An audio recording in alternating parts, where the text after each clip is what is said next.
Halo, Assalamualaikum warahmatullahi wabarakatuh. Perkenalkan, saya Pratiwi, mahasiswa Gizi UIN Wali Songo Semarang semester 7. Di video ini, saya akan menjelaskan mengenai tuberkulosis atau TB paru atau yang biasa dikenal oleh masyarakat dengan istilah TBC.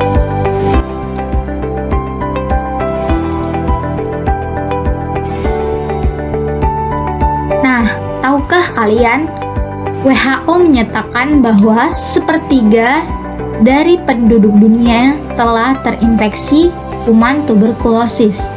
Setiap detik ada satu orang yang terinfeksi tuberkulosis.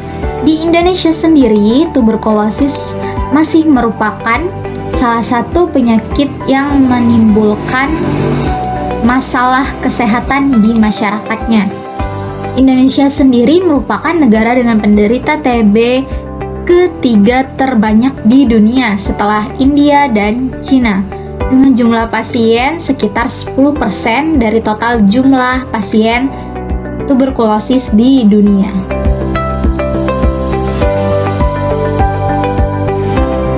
TB atau tuberkulosis adalah penyakit yang menyerang paru-paru. Penyakit ini menular dan mematikan, disebabkan oleh infeksi bakteri yang bernama Mycobacterium tuberculosis.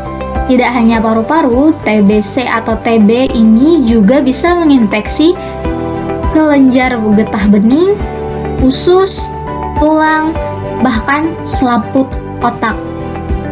Nah, kuman ini itu bertebaran di udara dan mudah sekali penularannya, seperti kuman flu ataupun influenza. Nah, kadang kala penderita itu tidak tahu jika terjangkit dari penyakit ini.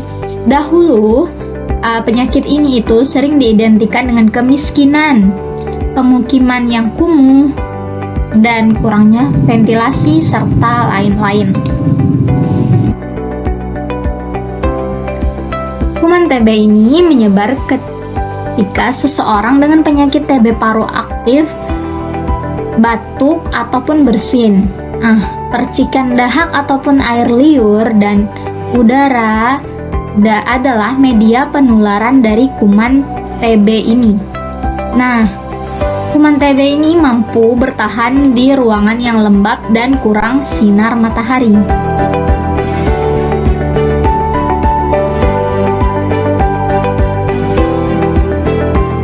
Dan gejala umum pada TB paru berupa batuk lebih dari 2-3 minggu yang bisa disertai dengan batuk berdarah. Kemudian ada berat badannya menurun. Kemudian juga nafsu makannya hilang. Lalu kemudian terjadinya batuk ini juga bisa disertai dengan sesak napas ataupun terkadang penderita juga merasakan badannya terasa lemah. Kemudian berkeringat di malam hari tanpa aktivitas fisik. Kemudian demam lebih dari 38 derajat Celcius.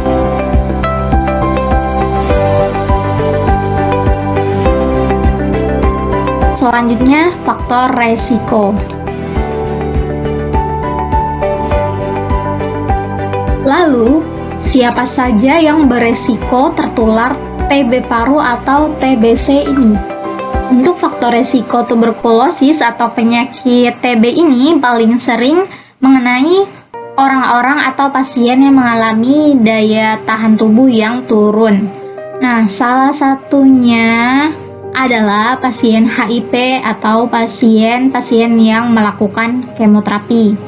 Ada juga pasien-pasien yang mengalami diabetes mellitus. Nah, mereka ini mempunyai faktor risiko yang tertinggi untuk terjangkit penyakit TBC ini.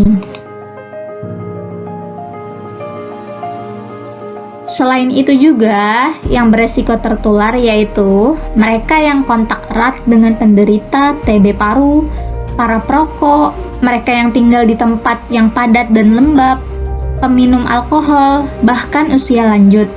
Nah, kemudian faktor dari perilaku hidup bersih dan sehat juga sangat mempengaruhi penularan dari TB ini.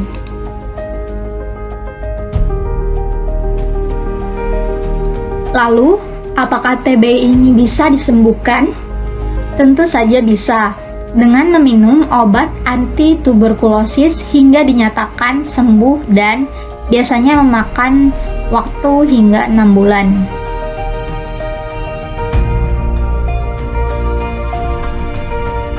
Untuk pengobatan TB ini yang paling penting itu adalah tujuan pengobatannya adalah harus memutuskan rantai penularan. Kemudian harus menurunkan angka kematian dan mencegah kekambuhan. Karena penyakit TB ini apabila terjadi lagi akan menyebabkan kekambuhan.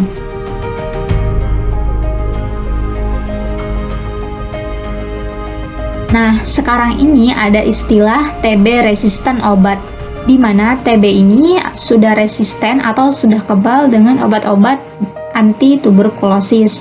Nah, salah satu prinsip dari pengobatan TB paru ini adalah pasien atau penderita TB harus meminum obat secara teratur. Di mana di sini perlu pengawasan pendamping untuk minum obat dikarenakan jangka pengobatannya yang cukup lama.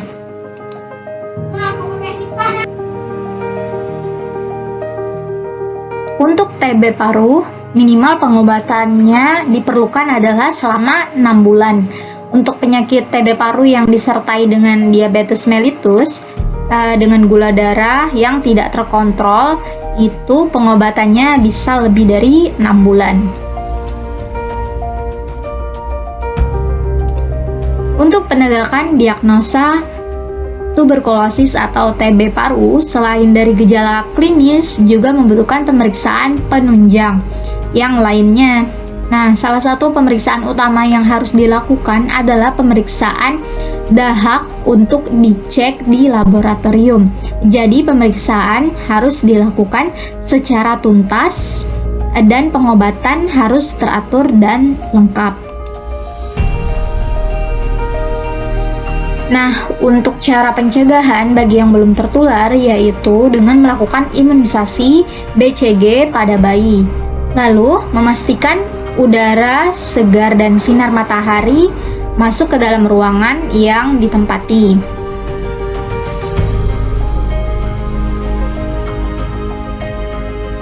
Kemudian, memperhatikan etika batuk yang benar. Salah satu etika batuk yang benar adalah menutup hidung atau mulut menggunakan sapu tangan, tisu, masker, maupun lengan di saat hendak batuk dan bersin.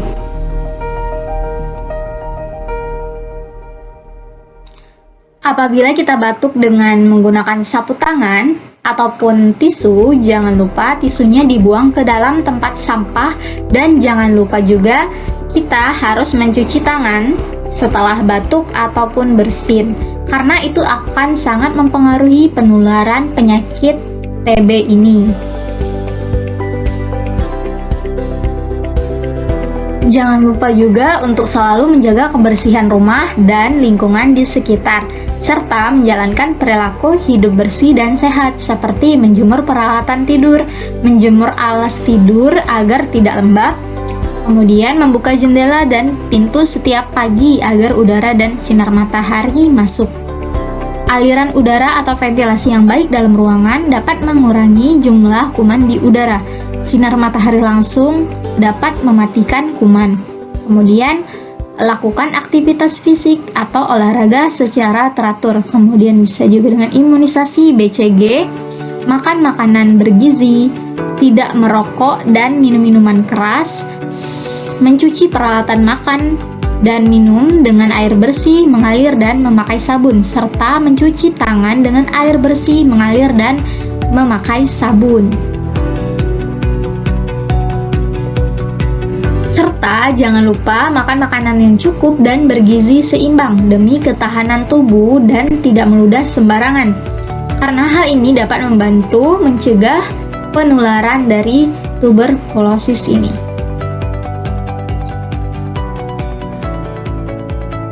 Lalu, apa hubungan gizi dengan penyakit TB ini?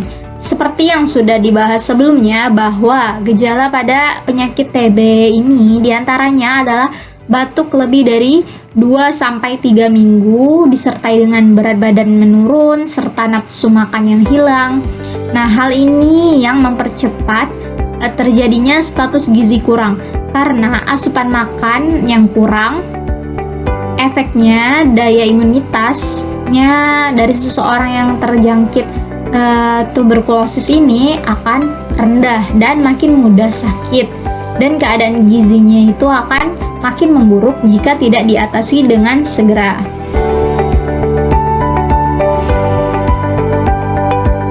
Pengaturan diet untuk TB paru.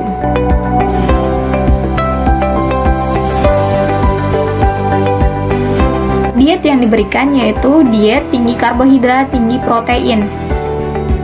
Diet tinggi karbohidrat, tinggi protein atau yang dikenal dengan TKTP ini adalah di mana asupan karbohidrat dan protein dari penderita atau pasien akan ditingkatkan lebih tinggi dibanding sebelum dia mengalami sakit. Karena hal ini itu untuk membantu melawan infeksi yang dari penyakit yang sedang dialami oleh penderita TBC atau tuberkulosis ini. Seperti yang telah dibahas sebelumnya bahwa tanda dan gejala pasien TB dengan gizi ini sangatlah dekat. Di antaranya itu seperti gizi kurang, penurunan berat badan, berkeringat di malam hari, lemas, sesak napas, bahkan hingga batuk berdarah.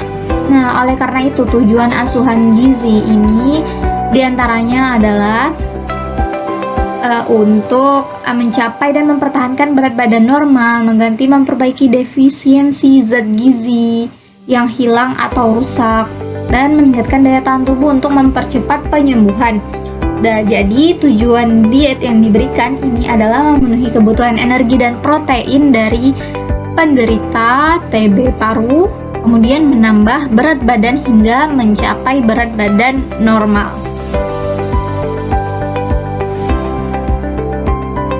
Untuk prinsip dan syarat dietnya yaitu disesuaikan dengan prinsip dan syarat diet dari TKTP, yaitu energinya tinggi 40-45 kilokalori per kilogram berat badan, proteinnya tinggi 1,5 sampai 2,5 gram per kilogram berat badan, kemudian lemaknya cukup yaitu 10-25% dari kebutuhan energi total, kemudian karbohidratnya cukup yaitu sisa dari kebutuhan energi total. Nah, vitamin dan mineralnya juga cukup sesuai kebutuhan normal. Nah, untuk makanan ini diberikan dalam bentuk yang mudah dicerna. Kemudian yang selanjutnya yaitu ada bahan makanan yang dianjurkan. Di antaranya seperti karbohidrat itu ada nasi, roti, mie, dan lain-lain. Protein hewani itu daging sapi, ayam, ikan, telur. Nah, protein nabati ini seperti semua jenis kacang-kacangan dan hasil olahannya. Kemudian untuk sayuran itu semua jenis sayuran bisa dikonsumsi, buah-buahan, semua jenis buah-buahan segar itu juga bisa dikonsumsi. Lemak dan minyak itu minyak goreng, mentega, margarin, tapi dalam jumlah yang dibatasi. Bumbu yang bisa diberikan yaitu bumbu yang tidak tajam seperti bawang merah, bawang putih, laos, salam, dan kecap. Kemudian ada bahan makanan yang tidak dianjurkan, yaitu yang dimasak dengan banyak minyak atau kelapa atau santan kental. Kemudian ada bumbu yang tajam seperti cabai dan merica. Nah, berikut ini adalah contoh menu satu harinya. seperti pagi nasi, telur dadar, pepaya, susu, siangnya nasi, ikan bumbu acar, tempe bacem, sayur asem, malamnya nasi, ayam goreng, sup sayuran, dan pisang. Nah, untuk menu satu harinya ini juga harus dilihat beraneka ragam dan memenuhi konsep gizi, memenuhi kebutuhan gizi dan konsep dari gizi seimbang, seperti terdiri dari karbohidrat, protein hewani, protein nabati, sayur serta buah-buahan.